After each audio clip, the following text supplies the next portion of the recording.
Welcome, weary traveler of the modern age. You've got soft socks, temperature-controlled rooms, and a deep fear of communal toilets. Tonight, we journey back to a time when breakfast was wine, deodorant was a myth, and your survival odds were roughly equal to those of a gladiator with stage fright. This is not a tale of triumph. It's a tale of you, bravely failing to adapt to the Roman Empire's charming chaos. From toga, malfunctions, to bathhouse awkwardness, we'll explore why your cozy 21st century self would be absolutely wrecked by Roman life, and why that S oddly comforting. So, fluff your pillow, dim the lights, and prepare to be gently roasted by history. If you enjoy stories that make you laugh, learn, and doze off in equal measure, don't forget to like, subscribe, and let the aqueducts of sleep carry you away. So you've decided to time travel to ancient Rome. Bold move. Maybe you thought it would be all marble columns, philosophical debates, and sipping wine in a toga while someone fans you with a palm leaf. That's adorable. Really, let's set the scene. It's a 100 CE. You've just arrived in Rome, the beating heart of an empire that stretches from rainy Britain to sandy Egypt. You're wearing sneakers, clutching your phone, which is now a very expensive rock, and wondering where the nearest Starbucks is. Spoiler, it's 1,900 years away. The air smells like ambition, sweat, and something vaguely goat-like. The streets are bustling, merchants shouting, kids chasing chickens, and someone yelling in Latin about stolen olives. You try to blend in, but your jeans scream barbarian. A nearby senator gives you a side-eye so sharp it could cut marble. Breakfast? Hope you like wine, and regret you're hungry. You ask for breakfast. The locals offer you pannies, bread, olive, olives, and a cup of wine that tastes like someone whispered grapes into vinegar. No eggs, no toast, no oat milk. You cry a little, but quietly, because public weeping is frowned upon unless you're mourning a fallen gladiator. The bathroom situation. You ask where the restroom is. They point to a communal latrine, a stone bench with holes, no privacy, and a sponge on a stick that's been used by everyone from slaves to senators. You reconsider your life choices. You miss toilet paper. You miss plumbing. You miss dignity. Walking is mandatory. You try to hail a cab. There are none. You walk. Everywhere. The roads are impressive. Straight, sturdy, and designed for military efficiency. Your feet, however, are not. By midday, you've developed blisters in places you didn't know could blister. You're being watched. Romans are curious. They stare. You're clearly not from around here. Your accent is weird. Your clothes are weird. Your refusal to eat dormice is weird. A child asks if you're a Gaul. You say no. They throw a fig at you anyway. Time for bed. You finally find a place to sleep. A cramped room above a tavern, with straw bedding and a roommate named Lucius, who snores like a dying centaur. You lie awake, wondering how anyone survived this empire without Wi-Fi, deodorant, or basic boundaries. And that's just day one. You wake up in your straw-filled bed, limbs aching from yesterday's walking tour of why Rome hates your feet. Lucius, your snoring roommate, is already gone, probably off to yell at someone in the forum or wrestle a tax collector. You, however, are on a quest for breakfast. The Roman breakfast menu. You wander into a nearby Popina, a Roman snack bar, hoping for eggs Benedict or maybe a croissant. What you get is panis, dry bread that could double as a weapon, olives, salty, suspiciously wrinkled, and judging you. Cheese smells like ambition and goat. Wine, yes, at 7 a.m., because hydration is for cowards. You ask for coffee. The server blinks. You ask again. He offers more wine. You accept. You're adapting. Breakfast conversation. The locals are already deep in debate, mostly about politics, gladiator gossip, and whether Jupiter prefers figs or dates. You try to join in, but your Latin sounds like a drunk goose. Someone asks if you're from Carthage. You say no. They throw another fig. Lucius returns, holding a scroll and a bruised ego. He's been fined for excessive toga flare. You don't ask. Hygiene? Roman style after breakfast? You attempt to wash. The public bathhouse is a steamy labyrinth of marble, sweat, and philosophical nudity. You're handed a strigil, a curved metal scraper, and told to scrape with dignity. You do your best, but dignity left around the time you mistook olive oil for shampoo. Morning entertainment. Outside, a street performer is reenacting the fall of Troy, using pigeons and interpretive dance. A senator walks by, unimpressed. You clap anyway. The pigeons bow. You've been invited to a cena, a Roman dinner party. This is a big deal. It's where reputations are made, alliances are forged, and digestion is aggressively tested. You arrive fashionably late, by modern standards, which in Roman terms means you're early enough to be mistaken for a servant. The host, Gaius Maximus Extra. Your host is a senator with a flair for drama and a suspicious number of statues of himself. His toga has more embroidery than a royal funeral, and he greets you with a smile that says, "I may poison you later, but only if you insult my wine." You compliment his atrium. He nods. You compliment his mosaic of Neptune riding a dolphin. He nods again. You compliment his wife's peacock. He frowns. It's actually his. The appetizers. Suspiciously fancy. The meal begins with gustatio, appetizers designed to confuse and impress. Dormice stuffed with nuts and honey. You pretend it's a meatball. Jellyfish in vinegar. You pretend it's not. Garum, fermented fish sauce. On everything. You pretend you're not crying. You sip wine. It's strong, sweet, and possibly older than some of the guests. You ask for water. Everyone gasps. Lucius elbows you. Water is for gladiators and goats. He whispers. The conversation, subtle threats, and loud philosophy topics include whether Cicero was overrated, which gladiator has the best abs, how much land is too much land. Answer, never enough. You nod wisely, say indeed, and try not to mention plumbing or democracy. Someone quotes Virgil, someone else quotes their own poetry. You quote Taylor Swift. They assume it's from a lost Greek tragedy. The main course, animal roulette. The main dishes arrive, flamingo tongue, a delicacy. Stuffed sow's womb, a challenge. Peacock, still alive, briefly. You eat what you can, smile politely, and avoid eye contact with the peacock, who seems to know too much. Entertainment, drunken poetry, and interpretive mimes. After dinner, the entertainment begins. A poet recites verses about love and war. A mime reenacts the fall of Troy, using only facial expressions and one sandal. A philosopher tries to seduce a statue. You clap. You survive. The exit strategy. You thank your host. Compliment the peacock again, just in case, and slip out before the after-dinner politics begin.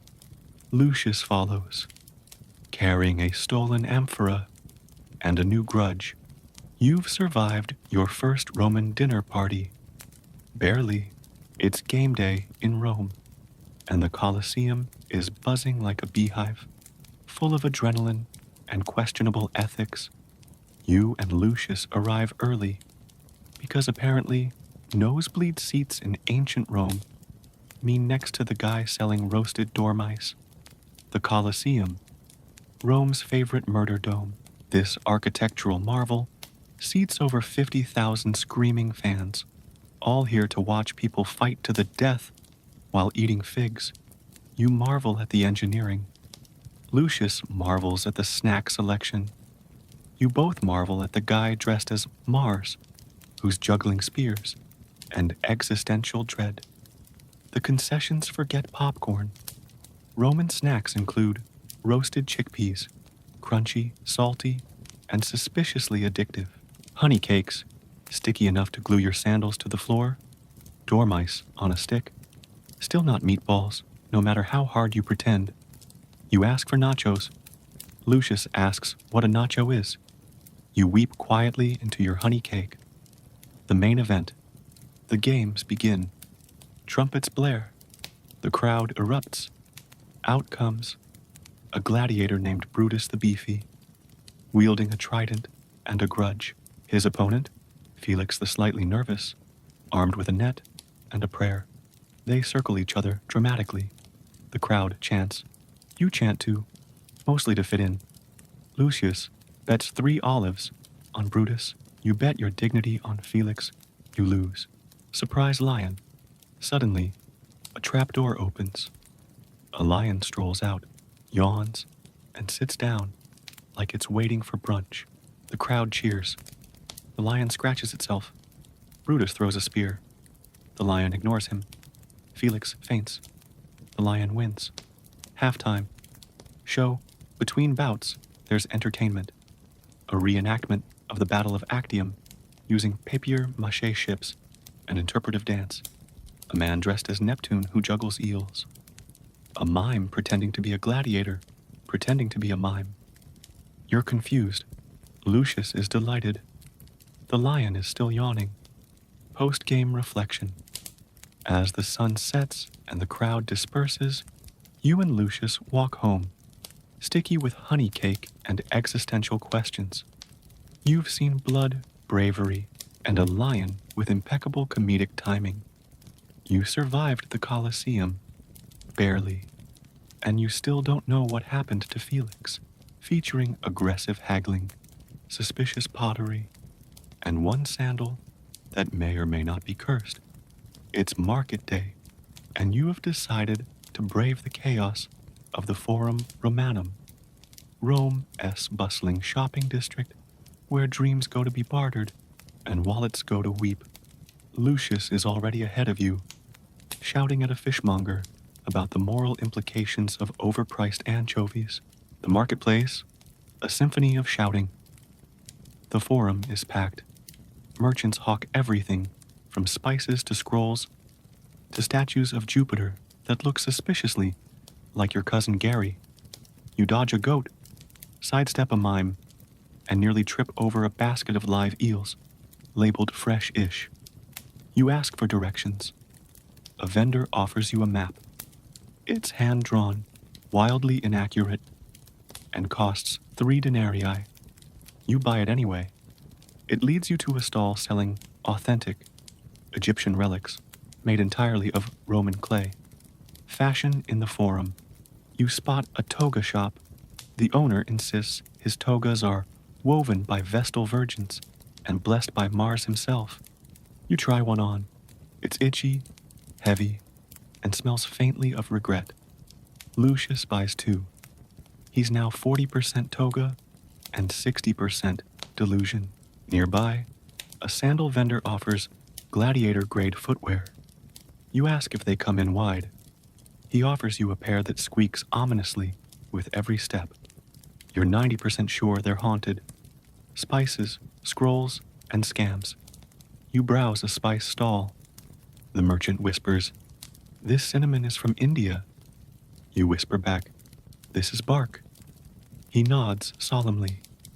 You buy it. At a scroll shop, you find a recipe for peacock stew, a love poem allegedly written by Nero. It's mostly threats. A self-help scroll titled How to Win Friends and Avoid Crucifixion. You buy the poem. Lucius buys the stew recipe and starts planning dinner.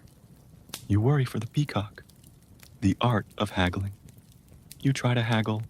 The merchant laughs. You try again. He cries. You end up paying double. Lucius haggles by quoting Cicero and threatening to recite his own poetry. He gets a discount and a restraining order. Back to base. You return to your room with one haunted sandal, a scroll that insults you in Latin, a jar of cinnamon that smells like betrayal. Lucius is thrilled. You're exhausted. The peacock is missing. You've survived Roman retail. Barely. You have been told that no visit to Rome is complete without a trip to the Thermae, the public bathhouse. Lucius insists it's where real Romans cleanse their bodies and souls. You suspect it's where they mostly argue and exfoliate aggressively. The bathhouse. Spa day. But with more existential dread. You arrive at the Grand Baths of Caracalla, a sprawling complex of steam, marble, and men loudly debating stoicism while wearing nothing but sandals. You pay your entry fee, 1 coin and a compliment to the attendant's biceps, and step inside. It smells like eucalyptus, ambition, and faint regret. The ritual. Scrape, soak, survive. The Roman bathing process is a multi-step ordeal. A potatorium, the changing room. You undress. Lucius undresses. Everyone undresses. You try not to make eye contact. Palestra, the exercise yard. You're expected to wrestle, jog, or throw a discus. You stretch once and call it cardio. Tepidarium, the warm room. You sweat politely. Caldarium, the hot room. You sweat aggressively. Frigidarium, the cold plunge. You scream internally. Then comes the strigil, a curved metal scraper used to remove oil and dirt. A burly attendant named Gaius scrapes your back while reciting Virgil. You feel clean, confused, and slightly poetic. Bathhouse banter. The bathhouse is Rome's social hub. Topics of conversation include which senator is secretly bald, whether the gladiator games are rigged, why Jupiter probably has commitment issues. You chime in with a theory about Neptune's emotional unavailability. Lucius nods. Gaius weeps softly. Refreshments and relaxation. After bathing, you lounge in the atrium sipping watered wine and nibbling on dates. A philosopher named Publius joins you and asks, "What is the nature of cleanliness?" You say, "Not smelling like a goat." He applauds your wisdom. A poet performs a dramatic reading of his latest work, Ode to My Lost Sandal. It's tragic. You cry. Lucius steals the poet's towel. The afterglow. You leave the bathhouse feeling reborn, slippery, and slightly traumatized. Your skin glows. Your soul is exfoliated. Your dignity is somewhere near the frigidarium. You've survived Roman hygiene. Barely. You wake up to the sound of chanting and the smell of burnt offerings. Lucius informs you, it's Dies Martis, Tuesday, sacred to Mars, god of war and passive-aggressive conflict. You ask if that means you should be careful. Lucius nods solemnly and hands you a protective amulet shaped like a chicken. The Pantheon. Divine overload. Rome doesn't do minimalism when it comes to gods. There's a deity for everything. Domain, god, goddess mood, thunder and kingship, Jupiter bossy, dramatic love and beauty, Venus flirty, high maintenance, war Mars loud, always flexing, wisdom Minerva, smarter than you wine in parties, Bacchus, your kind of chaos, Doors Janus, literally two-faced, You ask if there's a god of sleep. Lucius says yes. Somnus, who's basically the Roman Sandman, but with better robes, sacrifices, and superstitions. You visit a temple. The priest offers you a choice: burn incense, sacrifice a goat, or donate 3 figs. You choose the figs. The goat sighs in relief. Lucius insists on reading omens. He watches birds fly overhead and declares, "The gods say you should avoid seafood and emotional vulnerability." You nod. It tracks. You're warned not to sneeze near a statue of Juno. Apparently, it's bad luck unless you immediately compliment her sandals. Divine gossip. Romans love gossip, especially about their gods. Rumors include Jupiter is cheating on Juno again. Neptune is starting a podcast. Mercury was spotted wearing Greek sandals. You ask if the gods ever get tired of being worshipped. Lucius says, only when the offerings are cheap, protective charms, and mild curses. You're offered a charm to ward off bad luck. It's shaped like a phallus. You ask why. The merchant says, it confuses evil spirits. You buy 2. Lucius buys a scroll that allegedly curses your enemies with mild foot pain and eternal dandruff. You ask who he's cursing. He says, the mime from the bathhouse. Divine dreams. That night, you dream of Venus riding a dolphin while Bacchus offers you wine and unsolicited advice.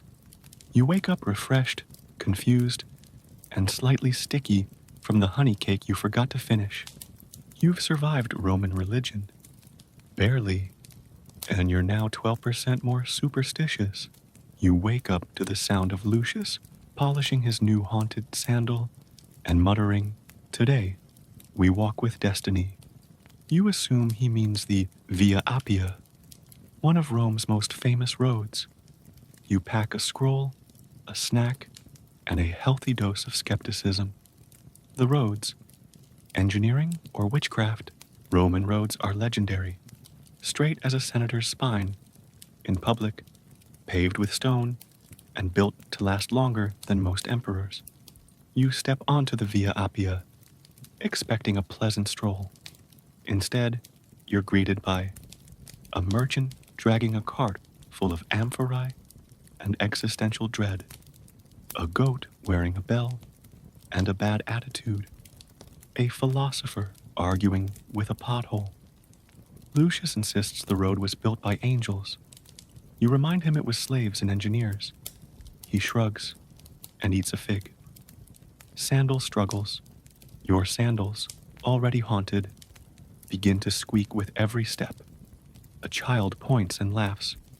You try to walk quietly. The sandals squeak louder. Lucius suggests sacrificing a dormouse to Mercury. You consider it. You pass a milestone that reads, Rome, 12 miles. Regret, 2 miles. Blisters, immediate. Roadside attractions. Along the way, you encounter a roadside shrine to Jupiter, decorated with grapes and passive-aggressive prayers. A tavern called the Sweaty Centurion, offering wine, olives, and unsolicited advice. A statue of a senator, pointing dramatically at nothing. You name him Senator Vageus. You stop for lunch. Lucius orders peacock stew. You order bread and silence. Political graffiti. The road is littered with graffiti. Highlights include Caesar eats figs weird. Vote for Gaius or face mild inconvenience. Juno is here. Jupiter still owes me sandals. You add your own. Lucius smells like goat. Lucius adds, goat smells like Lucius. You call it even. The journey's end. As the sun sets, you reach a small village where the road ends and the wine begins. You're tired, dusty, and spiritually exfoliated. Lucius buys a new scroll, titled Walking with Purpose, a guide to pretending you know where you're going. You've survived Roman infrastructure. Barely. and your sandals are planning revenge. You wake up to find Lucius pacing nervously and muttering, "I swear I didn't insult that statue." Turns out, he's been summoned to appear before a tribunal for public fig-related misconduct. You offer moral support. He offers you half a scroll and a bribe. The courtroom. Drama in marble. You arrive at the Basilica Julia, Rome's grand courthouse/gossip arena.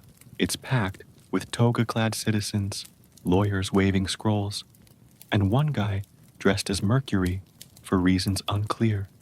The judge enters, Magistrate Flavius the Stern, known for his love of justice and his hatred of sandals that squeak. You and Lucius exchange nervous glances. Your sandals squeak. Flavius frowns.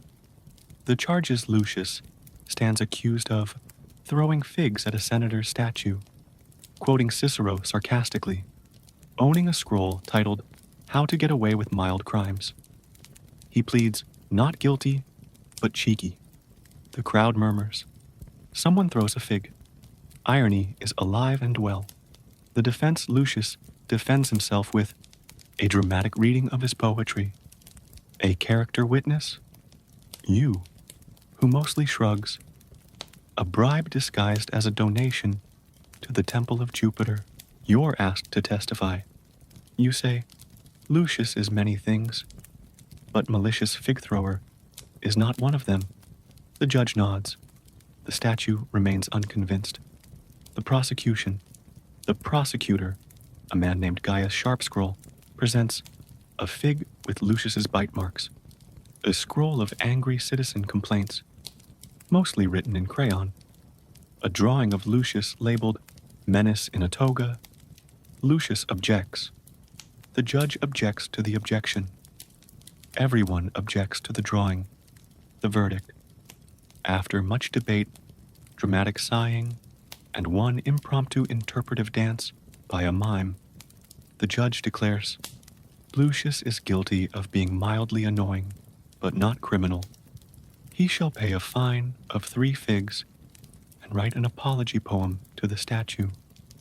Lucius bows. You clap. The statue remains unmoved. Justice served. You leave the courthouse victorious, slightly poorer in figs and richer in absurdity. Lucius begins composing his apology poem. O noble statue, carved in stone, forgive my fig, it was poorly thrown. You've survived Roman justice, barely, and you now know that in Rome, even fruit can be incriminating. Roman romance. Love, letters, and why dating a poet is a terrible idea, where hearts flutter, scrolls smolder, and Venus watches with popcorn. You wake up to find Lucius sighing dramatically and staring at a half-eaten fig. I've fallen in love, he declares. You ask with whom. He gestures vaguely toward the street. She walked by. Her sandal sparkled. I'm ruined. Welcome to Roman romance. Equal parts passion, poetry, and public scandal. How Romans flirt. Flirting in Rome is a theatrical sport. Forget subtle glances. Here, it's all about quoting Ovid loudly in crowded forums, sending scrolls soaked in perfume and desperation, offering symbolic gifts like roses, jewelry, or mildly cursed amulets. Lucius writes a poem. It includes the line, Your eyes are like Jupiter's thunder, loud, confusing, and slightly dangerous. You suggest editing. He refuses. He's in love. Love letters and scroll drama. You help Lucius deliver his scroll to the mystery woman, Flavia, a merchant's daughter with excellent posture and zero interest in poets. She reads the scroll, raises an eyebrow, and hands back a reply. Nice metaphor. Please stop watching me eat olives. Lucius is thrilled. She noticed me. He cries. You consider hiding his ink. Dating etiquette in Rome. If you're courting someone in Rome, you must compliment their toga without sounding sarcastic. Avoid mentioning previous lovers unless they were exiled. Never ever compare them to a statue, even if it's flattering. Lucius plans a date. It involves a walk along the Tiber, a picnic of honey cakes, and existential dread. A dramatic reading of his poem, now titled Ode to Her Sandal. You offer to chaperone. He declines. You follow anyway. Breakups and emotional scrolls. Not all Roman romances end well. If things go south, expect a breakup scroll written in iambic pentameter, public weeping near temples, dramatic declarations like, Venus has forsaken me. Lucius returns from his date. He's smiling. She said I was interesting. You ask if that's good. He says, it's better than confusing. You nod. Progress. Love and sleep. That night, Lucius dreams of Flavia riding a dolphin while reciting his poetry. You dream of silence. Venus dreams of more drama. You've survived Roman romance. Barely. And you now know that in Rome, love is loud, scrolls are risky, and poets are best admired from a safe distance. You wake up to the sound of small feet slapping against stone. A child runs past, waving a wooden sword and yelling, I am Spartacus. His mother sighs. He's 5.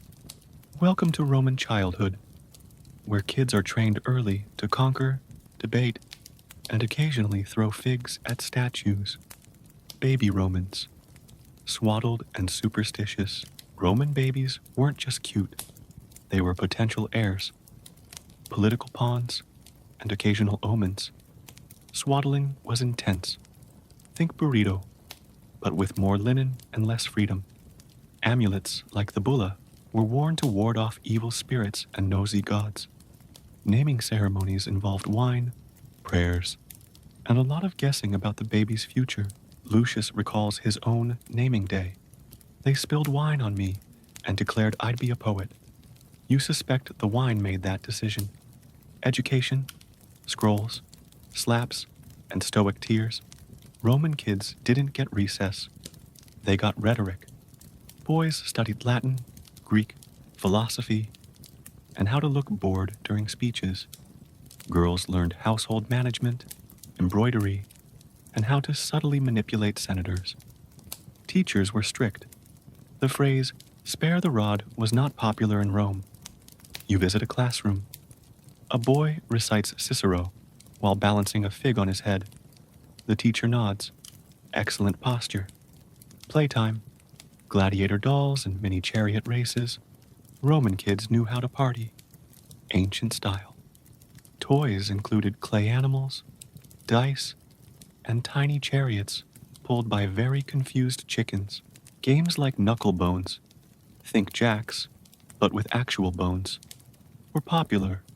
Role-play often involved pretending to be emperors, gods, or mildly corrupt officials. Lucius shows you his childhood doll. It's a gladiator with one arm and a tiny sword. He lost the other arm in a duel with my cousin's doll, he explains. Responsibilities. Small hands, big expectations. By age 7, Roman kids were expected to attend family rituals and pretend to understand them, learn their family's political alliances and enemies, practice public speaking, often in front of judgmental pigeons. You watch a 10-year-old deliver a speech about grain taxes. He ends with, and that's why my uncle should be consul. The pigeons applaud. You're impressed. Bedtime, stories, spirits, and soft threats. Roman bedtime was a mix of comfort and caution. Stories featured heroic ancestors, tragic lovers, and the occasional vengeful ghost. Parents warned kids about monsters like Lamia, who eats naughty children. Sleep came with prayers to household gods and a firm reminder not to anger Jupiter. You wake up to the smell of roasted something. Lucius grins. I've prepared a Roman delicacy. You ask what it is. He says, "It used to squeak." You decide to eat bread. Welcome to Roman cuisine, equal parts gourmet, grotesque, and gloriously inventive. The Roman pantry. What's cooking? Romans didn't just eat, they curated. Staples, bread, olives, cheese, lentils, and wine. Always wine. Proteins, fish, pork, dormice. Yes, dormice. And occasionally flamingo. Seasonings, honey, vinegar, herbs, and garum. A fermented fish sauce that smells like betrayal. Lucius offers you a spoonful of garum. You politely decline. He insists. You pretend to sneeze and knock it over. Gourmet or gross? Romans loved exotic dishes. Some highlights. Dish description. Emotional impact. Stuffed dormice. Roasted, spiced, and served with honey confusion. Mild guilt. Boiled ostrich. Often served with dates and wine sauce. Existential dread. Snails in milk. Fattened for flavor. Regret. Followed by surprise. Lucius serves you a snail. It's plump. It winks. You eat bread again. Dining etiquette. Recline and risk. At Roman banquets were dramatic affairs. Guests reclined on couches, while servants brought endless courses. Conversation topics ranged from politics to poetry to, "What is this? And should I chew it?" Vomiting mid-banquet wasn't rude. It was strategic. More room for dessert. Lucius hosts a dinner. He recites a poem about lentils. Someone claps. You pretend to faint. Street food and snacks.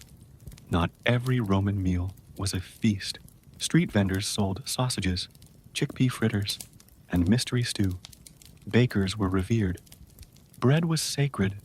Burnt crusts were a crime. Fast food existed. Just don't ask what's in it. You grab a fritter from a cart.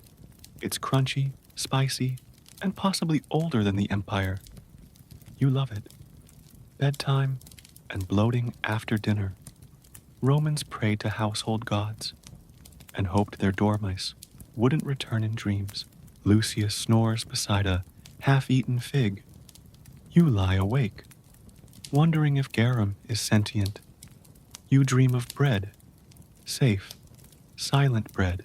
You wake up to Lucius, holding a towel and a suspiciously oily jug. "We're going to the baths," he announces. You ask why. He says, "To cleanse the body and scandalize the soul. Welcome to the Roman bathhouse, where steam rises, secrets spill, and everyone's toga is checked at the door." The bathing ritual. A multi-step drama. Roman bathing wasn't a quick rinse. It was a full-blown production, a podatorium, the changing room. You strip, store your clothes, and pray your sandals don't get stolen. Frigidarium, the cold plunge. Shocking, invigorating, and perfect for pretending you're not crying. Tepidarium, the warm room, a gentle heat, ideal for gossip and existential dread. Caldarium, the hot room, steam, sweat, and the occasional philosophical debate. Striggle time, no soap. Instead, oil is slathered on and scraped off with a curved metal tool called a strigil. Its exfoliation meets medieval torture. Lucius insists on oiling your back. You decline. He insists harder. You run. Bathhouse gossip. The real reason? Everyone's here for get hygiene. People came to talk. Senators whispered about upcoming votes. Merchants bragged about grain prices. Poets recited verses while trying not to slip. Lucius overhears a rumor about a gladiator dating a senator's wife. He gasps. This is better than the amphitheater. Fitness and flexing bathhouses often had attached gyms. Romans lifted weights, boxed, and wrestled, mostly for show. Philosophers stretched while quoting Stoic wisdom. Lucius attempts a push-up. He collapses. You pretend not to notice. Spa treatments, Roman style.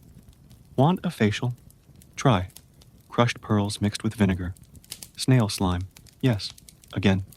Mud from sacred springs, blessed by mildly confused priests. Lucius offers you a pearl mask.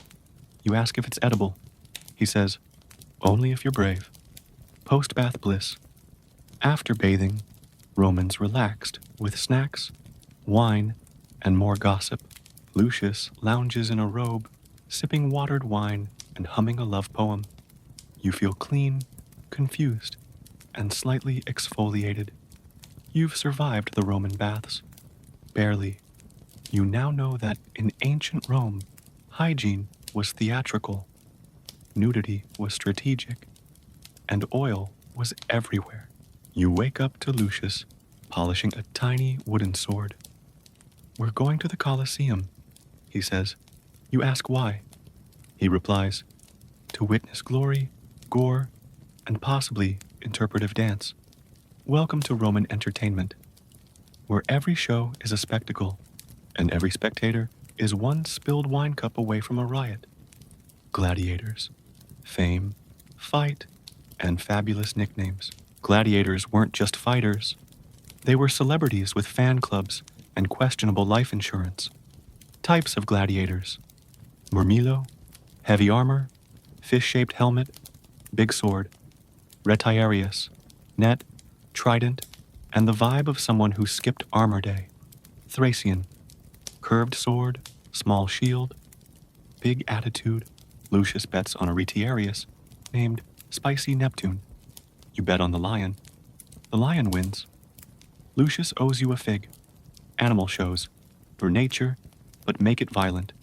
Romans loved exotic beasts, especially when they were mildly annoyed.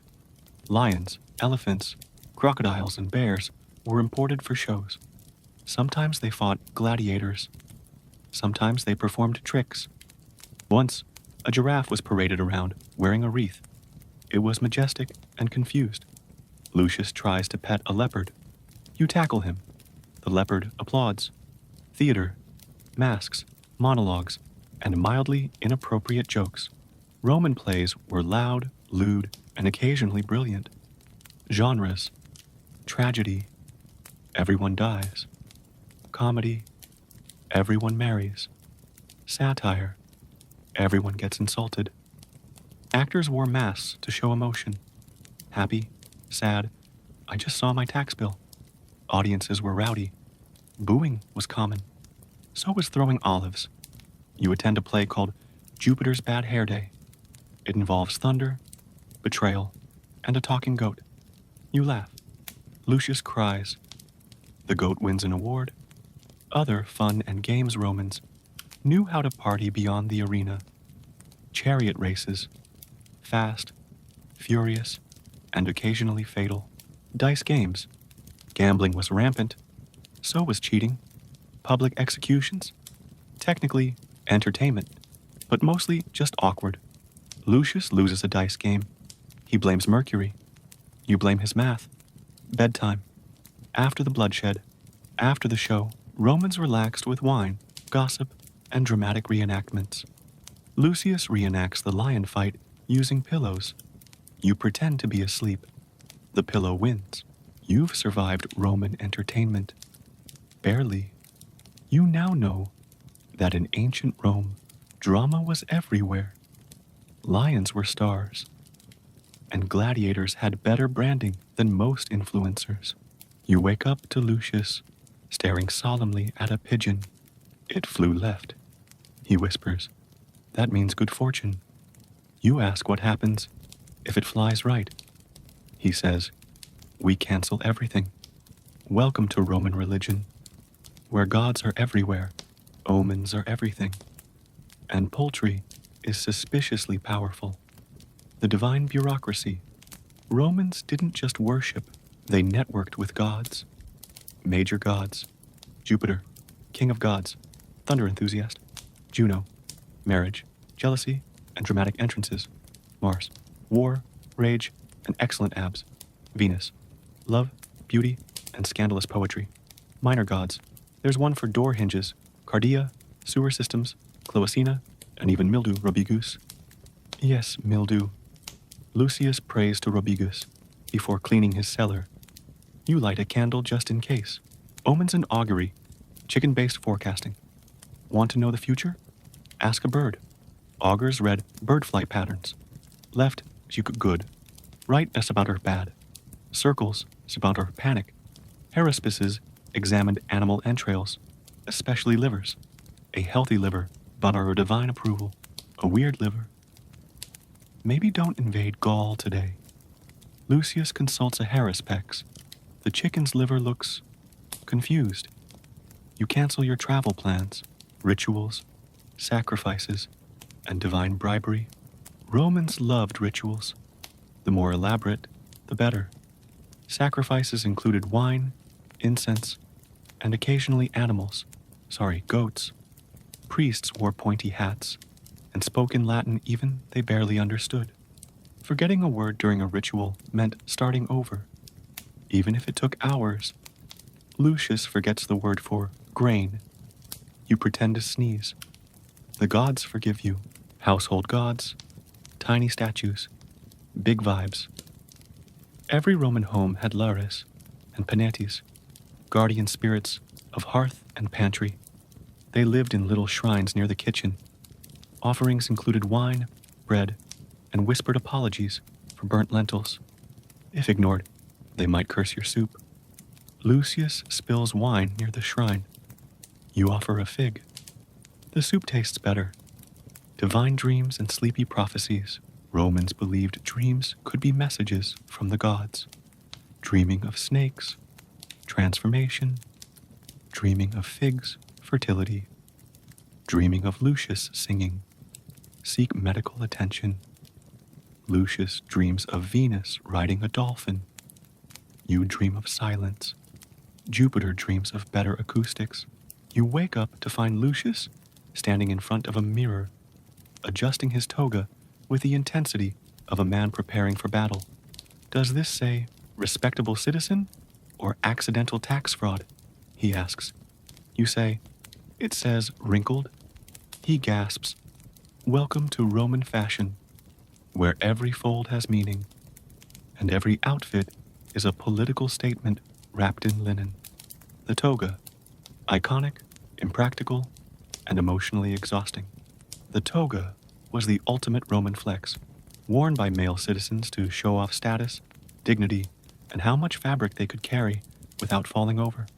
Toga virilis, for adult men, basic, beige, and heavy. Toga praetexta, for magistrates and fancy children, trimmed with purple.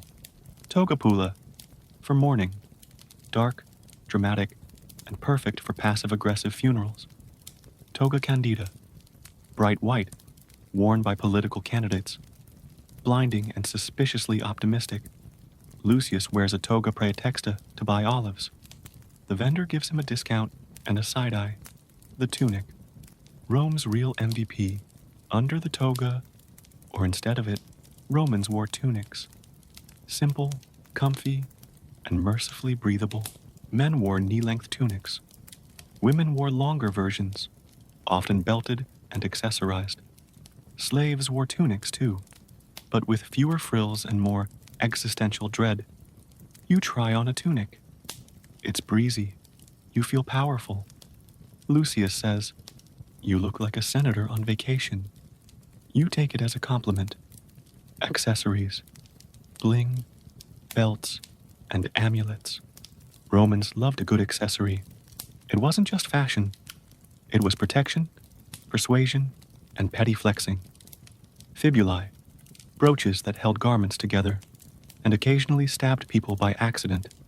Jewelry, gold, gems, and rings, with tiny portraits of Jupiter, looking judgmental. Amulets, worn to ward off evil, bad luck, and X's. Lucius wears 5 rings. One is shaped like a dolphin. You ask why. He says, it's for charm. You ask if it works. He says, not yet. Laundry and linen drama. Roman laundry was a public affair. Literally. Clothes were washed in fooleries, using urine Yes, really, for stain removal. Bleaching involved sulfur, sun, and prayers to the gods of cleanliness. Fashion emergencies included toga malfunctions and tunic shrinkage. Lucius spills wine on his toga. He cries. You offer vinegar. He cries harder. Bedtime attire. At night, Romans wore simple tunics, or nothing at all. Modesty was optional. Comfort was divine. Lucius sleeps in his toga just in case of midnight politics. You sleep in silence. Jupiter sleeps in silk. You wake up with a sore throat.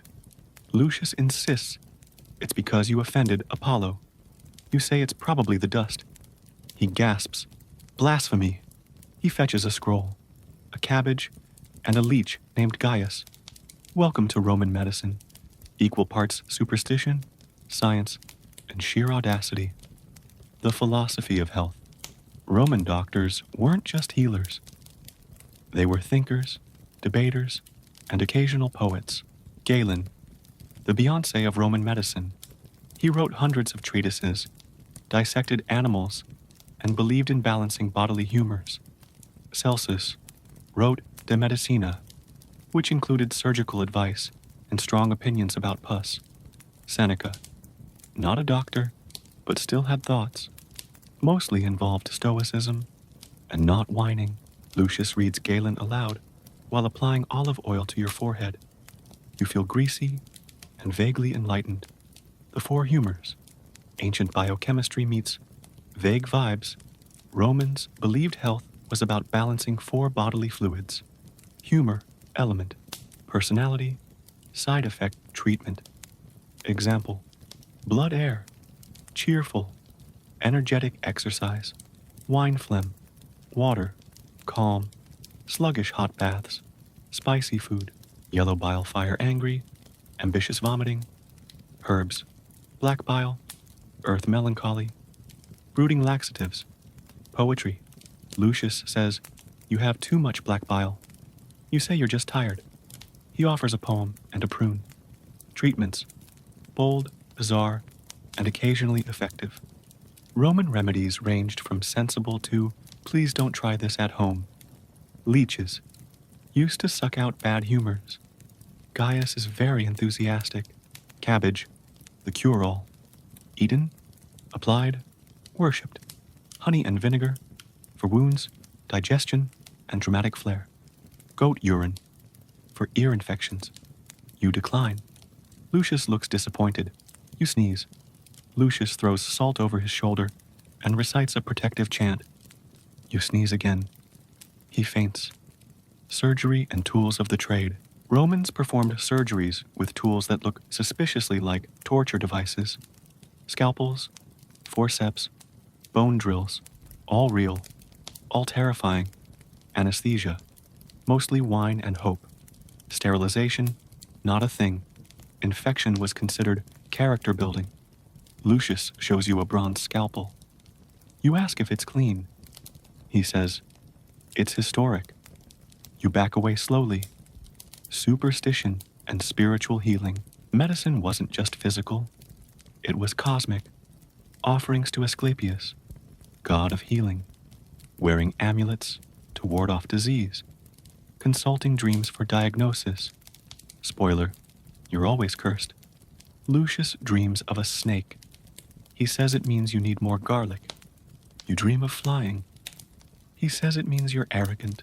You wake up to find Lucius polishing his sandals and practicing his cheering face. He's headed to the Colosseum. You ask who's fighting. He says, a Thracian, a lion, and possibly my cousin. You blink. He shrugs. He owes taxes. Welcome to Roman entertainment, where blood, banter, and bizarre spectacles kept the empire buzzing. The Colosseum, Rome's ultimate arena of chaos, built to seat over 50,000 screaming fans. The Colosseum was the beating heart of Roman spectacle. Gladiator fights, trained warriors, and sometimes unlucky civilians battled for glory, freedom, or just dramatic flair. Animal hunts, venaciones, Lions, bears, elephants, oh my, imported, enraged, and unleashed. Mock naval battles. Yes, they flooded the arena. Yes, it was ridiculous. Public executions, often theatrical, sometimes involved myth reenactments. Always awkward. Lucius bets 3 figs on a retiarius. Net and trident guy. You bet on the lion wins. Lucius eats his figs in silence. Gladiators. Fame, fortune, and frequent injuries. Gladiators were the celebrities of ancient Rome. Part athlete, part action figure.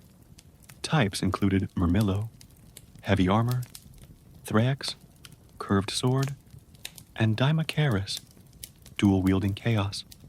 Training schools, Ludi, were brutal boot camps with occasional spa days. Fans sent love letters, baked bread shaped like their favorite fighter, and occasionally named their children after them. Lucius has a poster of Flavius the Fearsome. You ask if Flavius is still alive. Lucius says, emotionally, yes. Theater and drama, tragedy, comedy, and cross-dressing Romans loved a good play, especially if it involved mistaken identity, slapstick, or philosophical despair.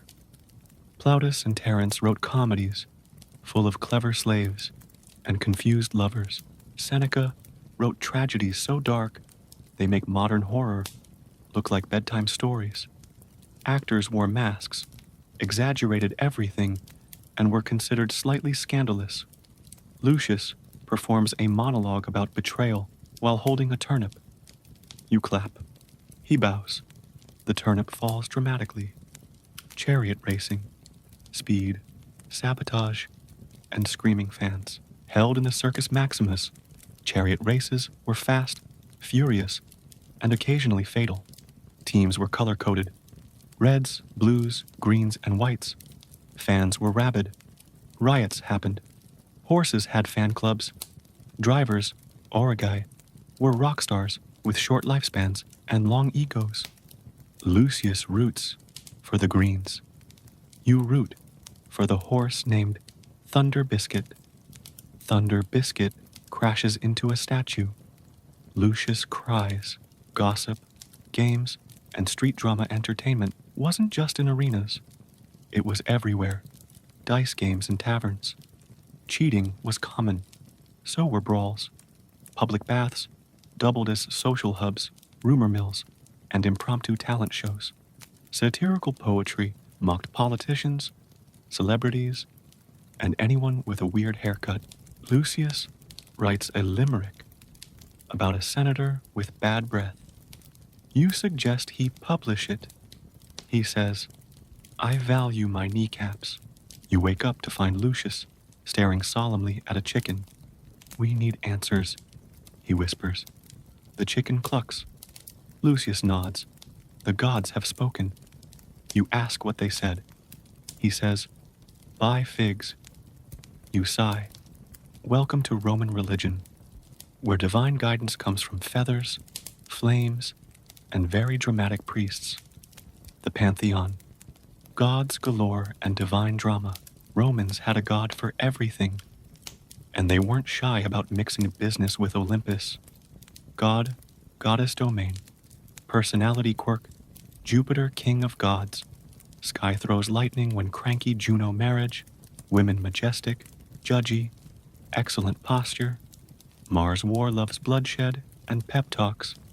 Venus love, beauty flirty, fabulous, slightly chaotic, Mercury messages, commerce fast, clever, probably a prankster, Vesta hearth, home quiet, cozy, fire-obsessed Lucius prays to Mercury before buying sandals. You pray to Vesta before cooking lentils.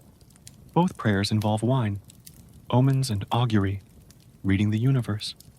Like a suspicious scroll, Romans believed the gods sent signs through birds, weather, and occasionally goat entrails. Augurs watched birds. Direction, flight pattern, and mood mattered. Haruspices examined animal organs. especially livers. A healthy liver, not her good day. Portents included eclipses, comets, and weird dreams about turnips. Lucius sees a raven fly left. He cancels his haircut. You dream of falling. He says you need more garlic. Temples, rituals, and divine bureaucracy. Worship was organized, elaborate, and occasionally sponsored by the Senate. Temples were grand, public, and full of incense and sandals. Sacrifices ranged from wine and grain to chickens. Priests included pontifexes, flamines, and vestal virgins, each with strict rules and excellent robes. Lucius offers a loaf of bread to Jupiter. You offer a fig to Venus. The fig disappears. Lucius gasps. Household gods, cozy faith, and daily offerings. Romans didn't just worship in temples. They had mini shrines at home. Lares and Penates protected the household and pantry. Daily offerings included wine, food scraps, and whispered gossip. Missing a ritual could mean bad luck, spoiled soup, or angry ancestors. Lucius lights a candle for his Lares. You light one for your leftovers. Both flicker dramatically. Foreign cults and spiritual imports. Rome was a sponge for spiritual trends, absorbing gods from Egypt, Persia, and beyond. Isis from Egypt, powerful, maternal, mysterious. Mithras from Persia, secretive, masculine, popular with soldiers. Christianity, emerging, controversial, eventually empire-shifting. Lucius attends a Mithras ceremony in a cave. You attend a dinner party. Both involve candles and awkward silence. You wake up to the smell of something sizzling. Lucius is cooking. You ask what it is. He says, a delicacy. You ask again. He says, it used to squeak. You blink. He grins. Dormis à la surprise. Welcome to Roman cuisine, where the menu is ambitious, the flavors are intense, and the sauces are emotionally complex. Dormice, the tiny titans of Roman fine dining.